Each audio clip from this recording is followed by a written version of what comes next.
پہلا سموئیل اور اس کا 11واں باب جو 15 آیات پر مشتمل ہے۔ تب امونی ناحس چڑھائی کر کے یبیس جلاد کے مقابل خیمہ زن ہوا، اور یبیس کے سب لوگوں نے ناحس سے کہا ہم سے عہد و پیمان کر لے اور ہم تیری خدمت کریں گے۔ تب امونی ناحس نے ان کو جواب دیا کہ اس شرط پر میں تم سے عہد کروں گا کہ تم سب کی دہنی آنکھ نکال ڈالی جائے اور میں اسے سب اسرائیلیوں کے لیے ذلت کا نشان ٹھہراؤں۔ تب یبیس کے بزرگوں نے اس سے کہا ہم کو 7 دن کی مہلت دے تاکہ ہم اسرائیل کی سب سرحدوں میں قاصد بھیجیں، تب اگر ہمارا حمایتی کوئی نہ ملے تو ہم تیرے پاس نکل آئیں گے۔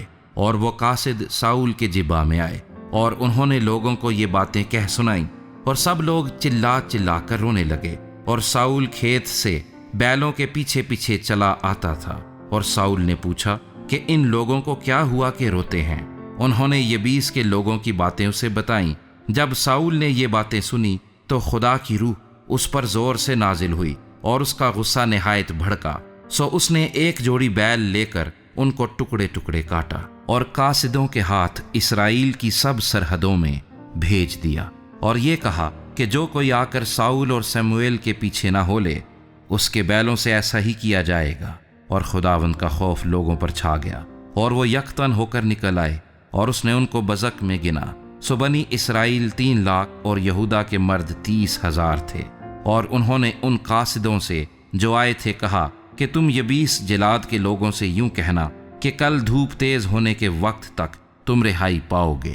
سو قاصدوں نے جا کر یبیس کے لوگوں کو خبر دی اور وہ خوش ہوئے۔ تب اہل یبیس نے کہا کل ہم تمہارے پاس نکل آئیں گے، اور جو کچھ تم کو اچھا لگے ہمارے ساتھ کرنا۔ اور دوسری صبح کو ساؤل نے لوگوں کے 3 غول کیے، اور وہ رات کے پچھلے پہر لشکر میں گھس کر امونیوں کو قتل کرنے لگے، یہاں تک کہ دن بہت چڑھ گیا۔ اور جو بچ نکلے سو ایسے تتر بتر ہو گئے کہ 2 آدمی بھی کہیں ایک ساتھ نہ رہے۔ اور لوگ سموئیل سے کہنے لگے کس نے یہ کہا تھا کہ کیا ساؤل ہم پر حکومت کرے گا؟ ان آدمیوں کو لاؤ تاکہ ہم ان کو قتل کریں۔ ساؤل نے کہا آج کے دن ہرگز کوئی مارا نہیں جائے گا، اس لیے کہ خداوند نے اسرائیل کو آج کے دن رہائی دی ہے۔ تب سموئیل نے لوگوں سے کہا آؤ جلجال کو چلیں تاکہ وہاں سلطنت کو نئے سرے سے قائم کریں۔ تب سب لوگ جلجال کو گئے، اور وہیں انہوں نے خداوند کے حضور ساؤل کو بادشاہ بنایا۔